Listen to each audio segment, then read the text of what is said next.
Hey guys, and welcome back to a brand new video. Now today I'm going to be experimenting a bit more with the HD plugin. Yesterday I had so much fun running around and just looking at the world in a completely new way. And while yesterday I was mainly looking at the environments, today I thought it'd be fun to do a bit of bossing, actually do some content, and see how the HD plugin feels. Now one boss I'm really eager to try out is Barrows. I've heard it looks really cool because of all the new lighting effects.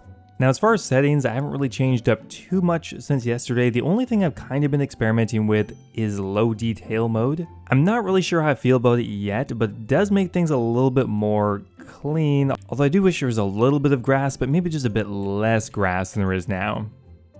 I don't know, what do you guys think of low detail mode?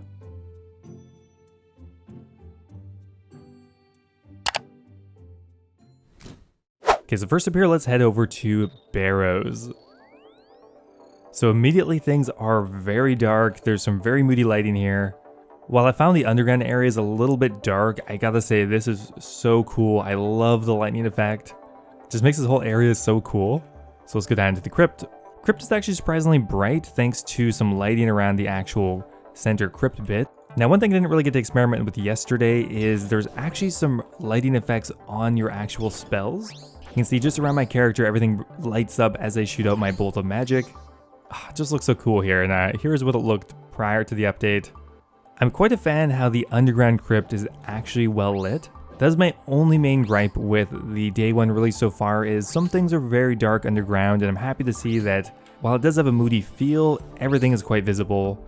And I think 117 really took advantage of the dynamic fog effect, especially in Mauritania. For example, if we turn it to static fog, it just immediately jumps back quite far. And there's also ground fog here that adds in a bit more life to it. So for example, we turn both those off.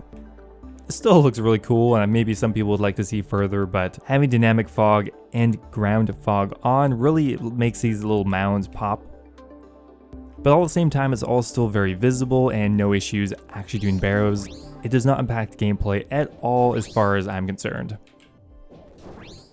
So as far as the underground section, the really only lit up part is the actual chest area. Once again, not as dark as some other dungeons, and while there is some moody lighting, it still is very visible. So overall, Barrows is excellent, as well as Mauritania being extremely atmospheric now. So much fun to explore. Well, can we get lucky in the chest? Nope.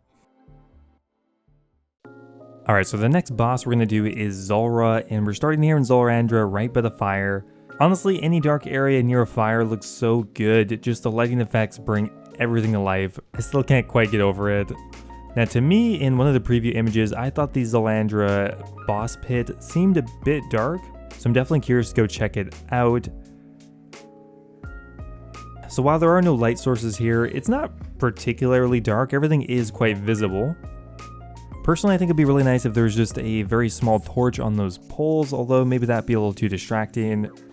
Everything's actually surprisingly visible. I think perhaps in post-production for images and videos, it might look a bit darker, but so far so good. And I gotta say, I've been using this plugin now for pretty much the entire time it's been out. I have not had any significant issues as far as crashing. Sure, we had some FPS drops, but so far things seem pretty stable. That said, I don't think we're at a point now where I'd risk the hardcore Ironman doing anything risky. But you know what, I'm pretty impressed with its stability so far. And actually, this is like the first time I've done Twist to Bow Zorra. So damn easy. And I love how there's shadows for the loot beams even. That's so cool. I'm actually just very impressed that something like the loot beam plugin actually interacts with the HD plugin. Once again, experimenting with low detail mode. I'm really not certain which one I like more. Some areas are a little too busy for me, and I like the lower detail. Other times it looks a little bit too much like an early 2010s RPG like Oblivion or something. So while the Zorra area is a bit less exciting than Barrows, mainly due to the fact of there being no real light source, the boss fight was still quite smooth, visible, and really I just had no issues. Alright, so the next boss I'm going to try here is Cerberus. I luckily was able to get a task first try. Again, still kind of experimenting with the low detail mode, still so unsure. Sometimes the grass looks good and sometimes I feel like it makes it a little too busy. Discussion for another day at this point, I think.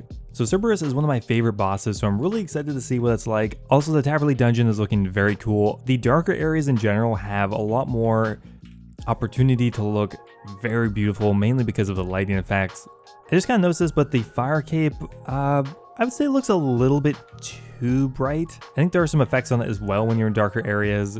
I think that could maybe be toned down a little bit. Oh my god, don't poison me. For example, right now it just looks like I'm a big walking cape when you zoom out too far. So of all the areas so far, this one's probably the darkest. There are some torches here that perhaps in the future might provide a bit more lighting, but let's go actually check out the Cerberus lair. Of all the bosses, Cerberus is probably on the darker end. For example, we turn the plugin off. Everything is quite a bit brighter.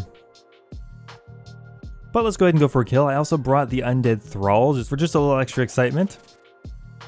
So there is quite a bit of lava down here and light sources, but it doesn't seem to pop as much as the Tazar area or the Barrows Underground.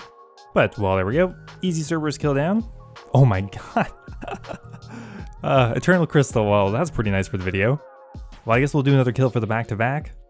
Okay, are we going to get incredibly lucky for the HD video or only just moderately lucky? Well, we'll take that. So there's no doubt this area looks better, but compared to Barrows, I think not quite as much work has gone into this part yet. Of course, it's just a beta, not really meant to be critiquing too much here, but I would say the moodier atmospheric lighting here might actually make it a little bit harder to see everything. On the base client, Cerberus is quite a bit brighter. The area, while it doesn't have that much definition, is a bit brighter. Either way though, we got an Eternal Crystal, so I'm not really sure what I'm complaining about. Let's go to the next boss. Alright, so next up we're going to be taking on Vorkath. One thing I really like about doing all these bosses is it takes us around Gielinor to a bunch of different locations. Right now we're in the Fremennik region. I love how much more mysterious this area is now. Like with the plugin off, you never really imagine it being incredibly foggy and spooky, but as an ocean, village, or hamlet, there would probably be lots of fog. So let's go ahead and head over to Vorkath. So unlike most of the other bosses we've fought so far, Vorkath is above ground, which means there should be no issue with it being too dark, which no, there's not. So it has been a minute, so hopefully we don't mess this up.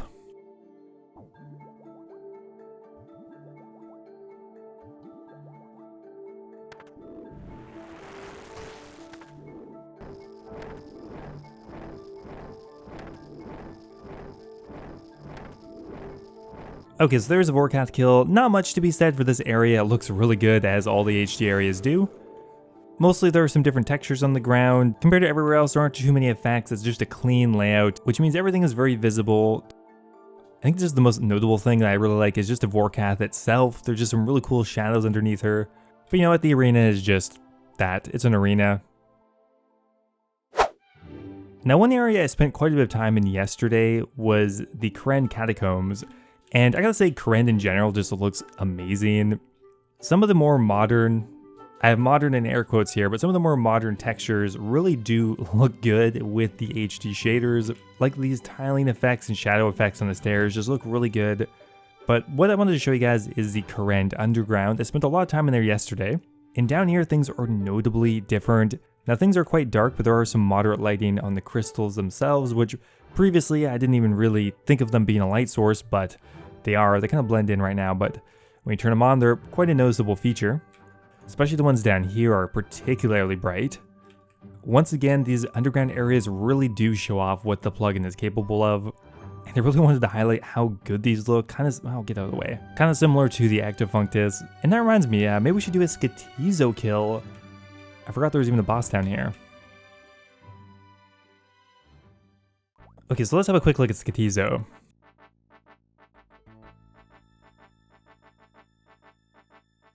I don't even know where he is, but this boss room looks awesome. Excuse me? Oh. Yeah, okay, so the crystals are down here. They have really cool lighting on them as well. The boss room is absolutely massive. And while the room is very boxy, there's just so much going on the sides. The crystals really just make everything so much better. And we are absolutely shredding Skatizo. And yeah, I do feel like the fire cape's a bit too bright. You can't even really see much of your other armor with it on. You're just a giant cape. Okay, so there we go. That was the easiest Skatizo kill ever. Can we also just get the pet for the video? That would be really nice. No. Anyway, guys, that is going to be it for today's video. Hope you guys enjoyed it. As always, thanks for watching, and I will see you in the next one. Now, before I go here, guys, I want to give a massive thank you to all of my members over on YouTube. Thank you so much to The Hybrid, Guy Fox, Timothy Chen, Ocelot, and Kush Patel for all being subscribed at the Dragon tier. You guys are awesome. Thank you guys as always. Also big shout out to Base Titch, Mexos, NDM001, and YoYoSup89. Appreciate it as always. If you guys are looking for another way to support the channel, becoming a YouTube member is an awesome way to do so. Helps directly fund me, of course. If you become a member, you can become immortalized in all of my future videos, get access to a video release schedule, and of course get a custom role in my Discord server. Thanks a lot guys, and I'll see you next time.